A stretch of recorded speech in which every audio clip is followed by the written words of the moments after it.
शुष्क चूडितानां पुनर्माघे फल्गुने वा मासे त्रिसप्तकृतः स्वरस परिपीतानां पुनः शुष्क चूडीकृतानां आडकम एकम ग्राहे. बस पुढे पुन्हा वाचा. करप्रचितानां. आता करप्रचितांची काय बघा. करप्रचितानाम् इति पदं स्वयं पतितग्रहणं निषेधयति. हाताने काढायचं. केव्हा करायचे. अपूर्ण रस झाले ते काढायचे. अपूर्ण रस झाले परिपूर्ण रसायुक्त झाले आणि मग ते हाताने तोडायचे. यथोक्त गुणांना आमकांना उद्धृत असणार त्याच्या हे काढून टाकायचे. बिया काढून टाकायच्या आणि काय करायचे. शुष्क चूर्ण सावलीत शुष्क करायचे. पुन्हा काढायचं नाही. चूर्णकांना शुष्क करायचे चूर्ण करायचे आणि हे सगळं केव्हा करायचं. मासे फाल्गुने वा मासे आणि पुढं काय दिलंय. त्रिसप्तक कृत्वा स्वरस परितानां. त्रिसप्त म्हणजे 21 भावना द्यायचे स्वरसाच्या. आवळ्याच्या रसाचा 21 भावना द्यायच्या. त्रिसप्तक कृत्वा स्वरस परिपीतानां पुनः शुष्क चूर्णितानां आडकम एकम ग्राह्य. आणि असा आवळा एक आडकभर घ्यायचा आहे. पुढे काय करायचं आहे. अथ जीवनीयानां रोहिणीयानां स्तन्यजनानां शुकजननानां वयस्थापनानां षड्विरेचन शताधिकोक्तानां औषधगणानां चंदन अगरु धवती तिनिश खदिर शिंचपा सनसाराणां च अनुषः कृत्तानां अभया विविधकं पिप्पली वचा शव्य चित्रक विरंगानां च समस्तानाम् आडकम् एकं दशगुणेन अम्बसा साधयेत्. तस्मिन् आडक अवशेषे रसे सुपुटे तानि आमलकचूर्णानि दत्वा गोमयाग्निभिः वंशविदल शर तेजनाग्निभिः वा साधयेत्. यावत् अपनयात् रसस्य अपनयात रसस्य. बस पुन्हा वाचा. काय करायचं. एक आडक घेतला आणि मग काय करायचे. आता जीवनीयानां रोंगणीयानां स्तन्यजननानां शुकजननानां वयस्थापनीयानां षड्विरेचन शताश्रितय श्रुत उक्तानां औषधिगणानां चंदन अगरू धव तिनिश खदिर शिंशिपा असनसाराणां च अनुषः कृतानां अभया विवितक पिप्पली वचा चौघ चित्रविडंगानां च समस्तानां आडकम एकम. प्रत्येकाचं एक एक आडक घ्यायचे आणि सगळं गोळा करून दशगुणेन अंबसा साधेल. 10 पट पाणी टाकून ते शिजवायचे.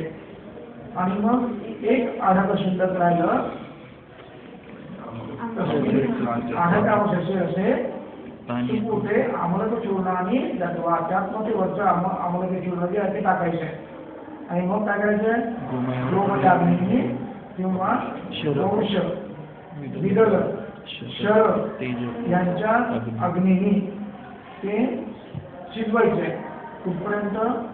जोपर्यंत आपण एक रसा पाणी जळून जाईपर्यंत म्हणजे त्याचा हे होईपर्यंत घन होईपर्यंत.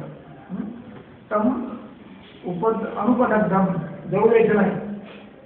तम अनुपदग्धम उपवृत्य काढायचं आणि काय करायचं. अयस्पात्रेषु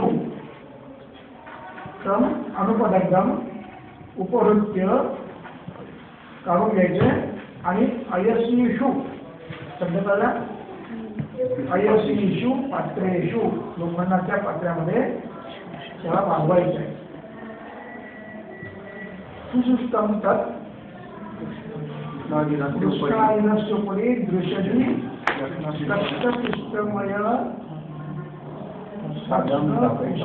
स्थाल्यां निलापयेत्. कृष्णायनस्योपरि दृश्यति. दृश्यति म्हणजे खलबत्ता. श्लक्ष्णपिष्टमयः दृशति इति कमम्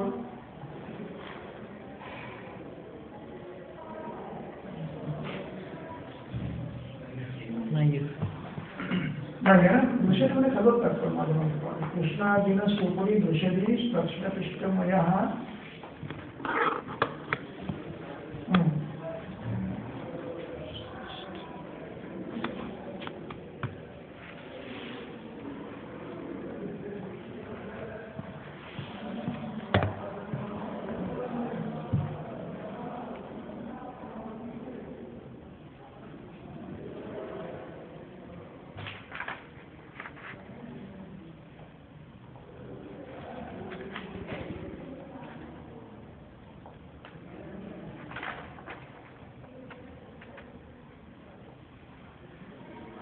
दुसरी का अर्थ वेगळा नसायचा काहीतरी चुकलं दुसऱ्या नसायचं अर्थ देत पुढे डिक्शनरी आता नाही बरं डिक्शनरी ठेवा पण दुबार शब्दाचे अर्थ नाही कळलं तर कोणतं दृश्यती कृष्णार्जुनस्य उपरि दृश्यती श्लक्ष्णपिष्टमयः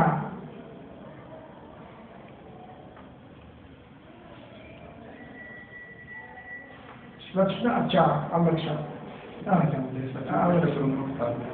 काय करायचं कृष्णार्जुनस्य उपरि याच्यावर करायचं कृष्णाचे नाव ठेवायचे आणि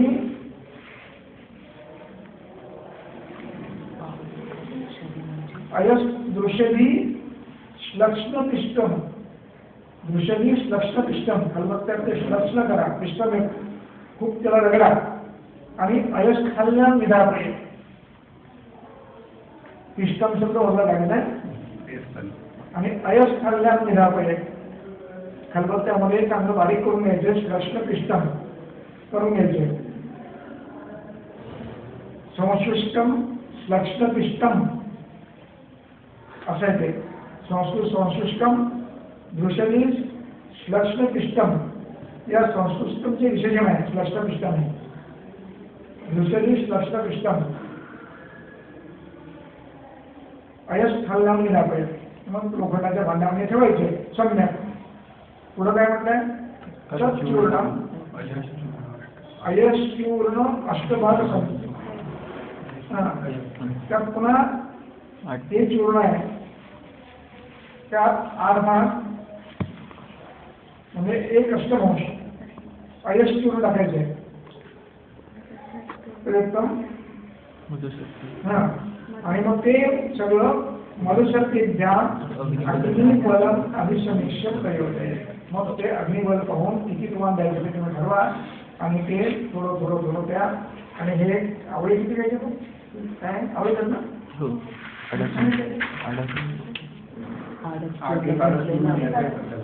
एक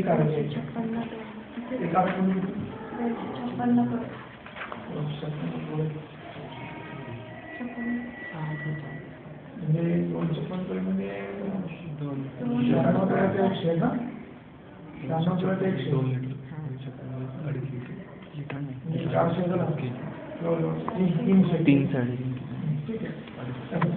आवाज मी करायचे हे फक्त हे एक झाडाचा आवळा आहे पूर्ण पुन्हा म्हणजे दुप्पट ते पूर्ण आहे एक आळ्याच्या 2 आळा पुन्हा आहे 2-3 आळा पुन्हा आहे 3 आळ्यामध्ये वर्षभर चालते संचूर्ण योग्य मासे तो घ्यायचा एतत् रसायनम पूर्वं वसिष्ठः काश्यपो अंगिरः जमदग्निः भरद्वाजो भृगुः च तद्विदः प्रयुज्य प्रयता मुक्ताः श्रम व्याधि जराभयात् यावत् ऐच्छं तपस्ते तपः तेपुः तत्प्रभावान् महाबलः इदं रसायनं चक्रे ब्रह्म वार्षसहस्रिकं जरा व्याधि प्रशमनं बुद्धि इंद्रिय बलप्रदम् इति आम्हाला काय रसायन ब्रह्माने सांगितलेलं आहे इदम रसायनम चक्रे ब्रह्मा. ब्रह्म्याने पहिल्यांदा केलं आणि ते तुम्हाला सांगितलं एकच रसायन. आणि यावत इच्छम जेवढी इच्छा यावत इच्छम तपहा तेपुः तेपुः करते झाले अपरोक्ष भूतकाळ तेपुः तप त्यांनी केलं जोपर्यंत इच्छा तोपर्यंत तप केलं. कशाच्या भरोशावर केलं? या रसायनांच्या जे बळ प्राप्त झालं श्रम व्याधी जरा पासून ते मुक्त राहिले आणि मग संतोष होईपर्यंत तपश्चर्या केली. असं हे ब्रह्म रसायन आहे. आणि हे एकमेव रसायन आहे की जे ब्रह्म्याने सांगितलेलं आहे. मला वाटते एकच आहे. चल पुढं आता पुढचा श्लोक महत्वाचा आहे. तथा ब्रह्मचर्येण ध्यानेन प्रशमेन च रसायन विधानेन कालयुक्तेन च आयुषा स्थिता महर्षयः पूर्व. काय सांगितलंय? महर्षांनी घेतलंय सांगण्याचा उद्देश काय आहे? कोणी घेतलं रसायन महत्वाचं आहे. रसायन कोणी करायचं नाही आहे. ज्याला तपश्चर्या करायची त्याने रसायन करायचं. दुसऱ्याने रसायन करायचं नाही सांगण्याचा उद्देश आहे. आणि म्हणून तपस्ते म्हटलंय. तपसा ब्रह्मचर्येन ध्यानेन प्रशमेन च रसायन विधानेन कालयुक्तेन चारुषा स्थिता महर्षी हा पूर्व. महर्षी या पद्धतीने जगले. रसायन घेऊन त्याने तपश्चर्या केली. पण पुढे काय म्हणतात? नाही किंचित रसायनम ग्राम्यानाम अन्नकार्याणाम सिद्ध्यति प्रयतात्मना. अन्यांचं हे सिद्ध होत नाही. किंचित रसायनम ग्राम्यानाम अन्य कार्याणाम जे अन्य कार्य करतात पोटापाण्याचा उद्योग करतात आणि जे अप्रयतात्म नाही आहे. प्रयतात्म पाहिजे.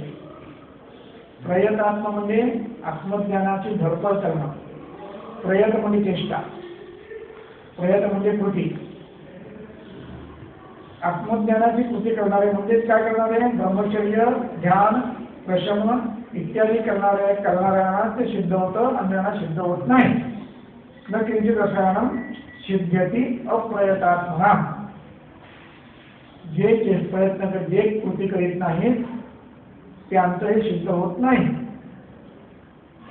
ग्राम्य कार्य करणारे अन्य कार्य करणारे राजकारणी उद्योग पुरुष या लोकांचं ते सिद्ध होणार नाही.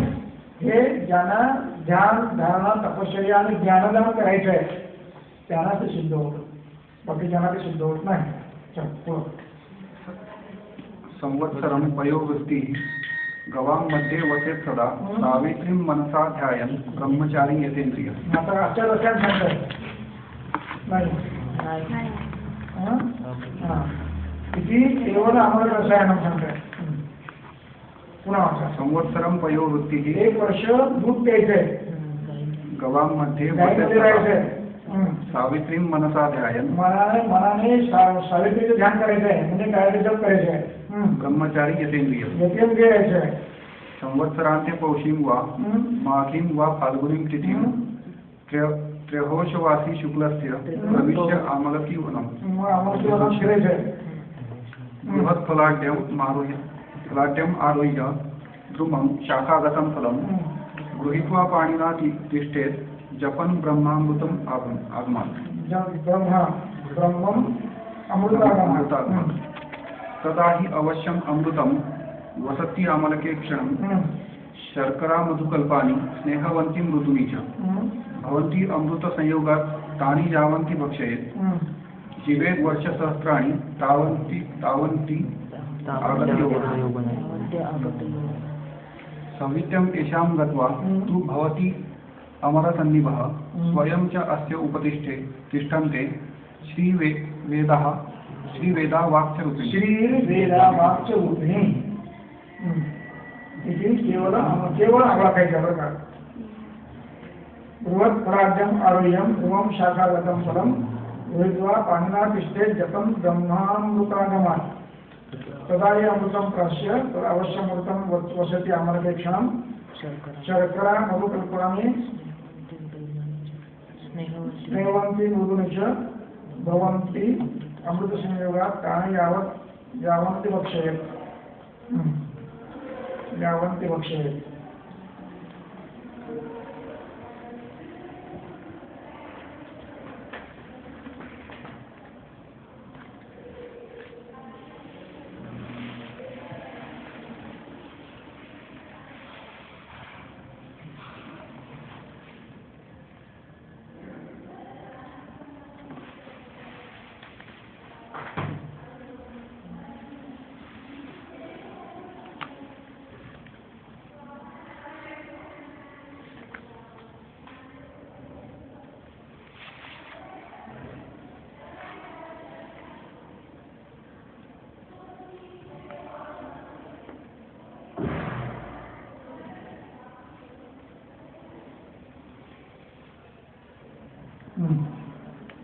भवन्ति अमर सवितने शांत हुआ। आता है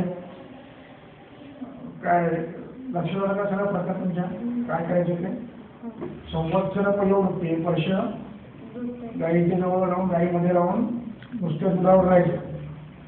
ते करताना गायीचं घाण घ्यायचं घेतेंगे राहायचं। एक वर्ष झालं की मग पौषे मागिया फाल्गुनीमध्ये उपवासी 3 दिवस उपवास करायचा। उशिवाशीला काही काय दिले का वासी शुक्लचे येते उशिरामध्ये प्रातःकाळी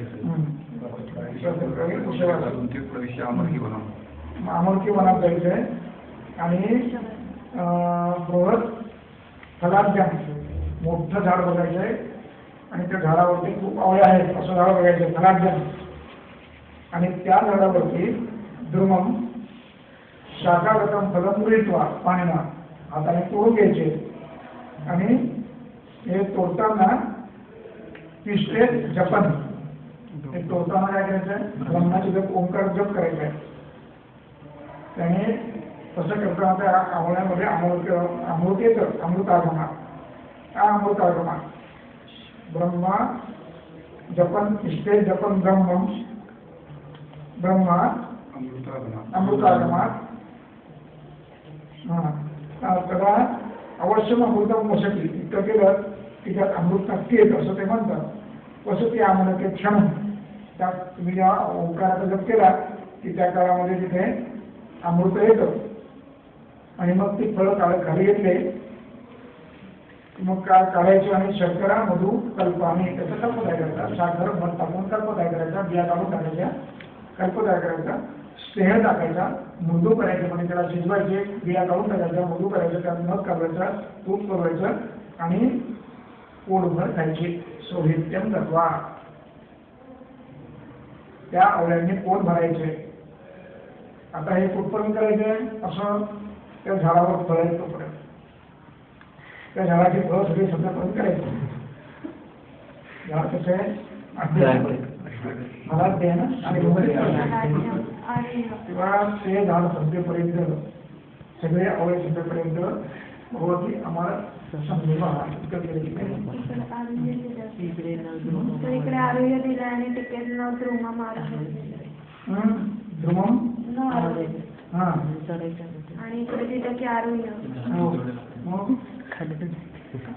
हा त्याने दिलं इथे अस्य आरोग्य ध्रुमम किती वचनेनं अनापवादा याच्यामध्ये दिलं आता प्रसारामध्ये सांगितलं प्रसारापेक्षा आपल्या दिनचर्या याच्यामध्ये सांगितलं असं की माणसाने झाडावर वगैरे दिनचर्या कर्म करून घ्यायचं सांगितलं त्याचं दाखलं त्यांनी तिथं बरोबर आहे तिथला वेगळा समजा पाहिजे संदेह वेगळा आहे। जेव्हा तुम्हाला झाडावरची फळं काढायची असतात हातानेच करायचे असतात तेव्हा झाडा करायच्या पर्याय हातानेच करायचे असतात बाकीला म्हणले ना तेवढाच फक्त फळ आहे बाकी एक नाही करायचं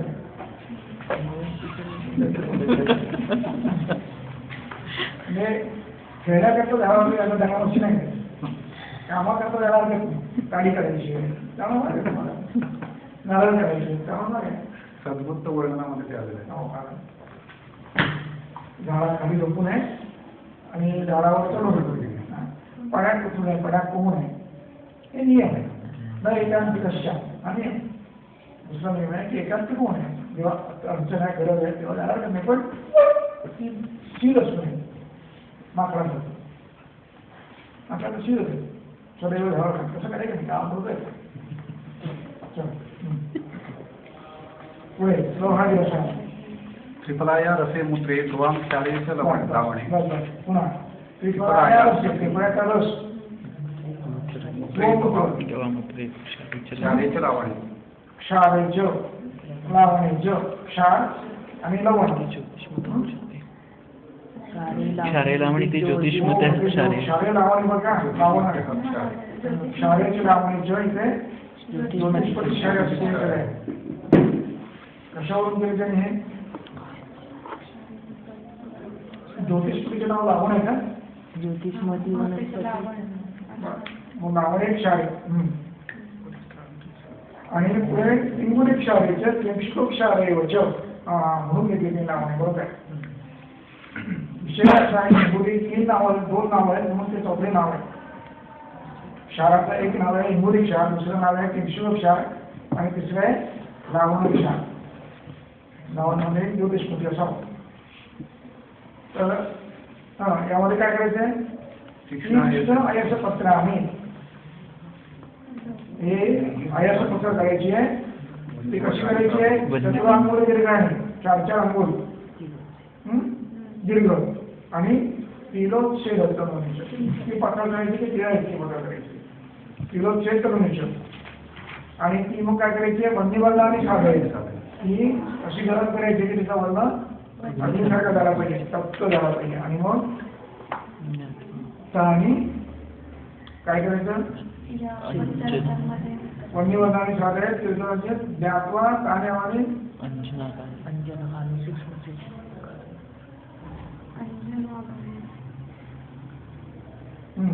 आता साधे शब्दात फक्त समजून घ्यायचे तो की त्रिफलाया असे मूत्रेच गवामूत्रेच लावणे क्षारेच इंगुली क्षारेच त्रिंशिक क्षारेच साधाय तिथी निर्वाह.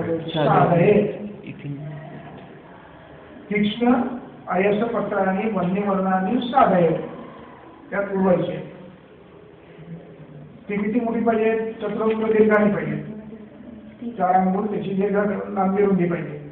आणि जाडी किती पाहिजे? तिलोच्छेद पाहिजे. ती बारीक तिळ आहे, ती बारीक पाहिजे. आणि मग हे सगळं असं वारंवार सगळ्यामध्ये त्याला बुडवत काय करायचं आहे?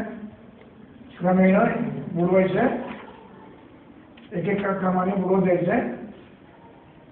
आणि ही पुढे काय होतात मग?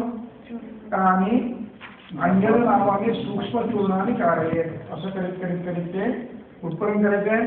त्याचं सूक्ष्म चूर्ण झालं पाहिजे. आणि हे सूक्ष्म चूर्ण म्हणजे ताम्रबळ हे लोहवस्तू आहे. आणि चूर्णाने मधुना रसेन आमलकस्यच आमलक रसाची भावना घ्यायची आहे. मधुना मधु आणि आमलकी रस यामध्ये बुडवून ठेवायचे आहे. युक्त आणि लेहवत करायची आहे. लेहवत युक्त आणि कुंभेश चितानी भूतबाहेर कुंभात ते ठेवायचे आहेत. किती दिवस ठेवायचे? संवत्सराने येव पल्लवे 1 संवत्सर ठेवायचे आहे. आणि मग कुठं ठेवायचं आहे? येव पल्लवात ठेवायचं आहे. येव पल्लमध्ये म्हणजे म्हणजे ते हेच बोला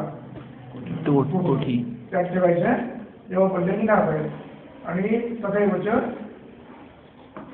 गद्यात आलोडन मासे सर्वत्र आलोडन पुन्हा. त्यानंतर मग संवत्सर झाल्यावरती त्याला गद्यात मधुसर्पिशा नाही आलोडन कशाने करायचं आहे? जेव्हा पडले तथैवच गद्यात आलोडन मासे 1 महिन्याला त्याला आलोडन करायचे. 1 दर महिन्याला काढून ढवळायचे. आलोडन पुन्हा गद्यात आलोडन पुन्हा. गद्यात म्हणजे ढवळावं त्याला, आलोडन करावं. आणि असं एक वर्षभर झालं की पुढे काय करायचं मग संवत्सरात पिये तस्य प्रयोगो मधुसर्पिषा. एक वर्षानंतर मग त्याचा मधुसर्पी बरोबर बलापेक्षी सात्म्यम त्याची मात्रा खायची, अग्नीच्या बलाप्रमाणे मात्रा खायची. आणि त्यानंतर मग जीर्णेचं सात्म्यम भोजनम, मग जीर्ण झाल्यावर सात्म्य भोजन करायचं आहे. सात्म्य भोजन असं केल्याने काय होतं, नाविरातैहि न च आतंकैहि जरया न च मृत्युना सदृश्य, या कोणीही त्याला आघात करू शकत नाही. गजप्राण, त्याची शक्ती गजाप्रमाणे होते. सदा च अतिबलेंद्रिया, बलवान होतो, धीमान होतो, यशस्वी होतो, वाक्सिद्धी येते, स्मृती चांगली होते, महागण होतो. समान प्रयोजानो नरा नवोसन, 1 वर्ष ते त्यांनी रसायन सेवन करायचे आहे. समान प्रयोजानो नरा नवरसायनम अनेन दिनाय, हे रसायन 1 वर्षभर घ्यायचे. आता पुढे काय म्हणतात, अनेन विधिना हेमनश्च रजतस्य च ताम्रस्य च शब्दाने इतर तुम्हाला होतं जे हवे त्यांचा उपयोग करायला लागत नाही. त्यांनी ताम्र हे मानवाचं सांगितलं आहे. एक प्रकार सिद्धांत प्रयोग हा सर्व रोगणोक्त, हा प्रयोग सर्व रोगणोक्त आहे.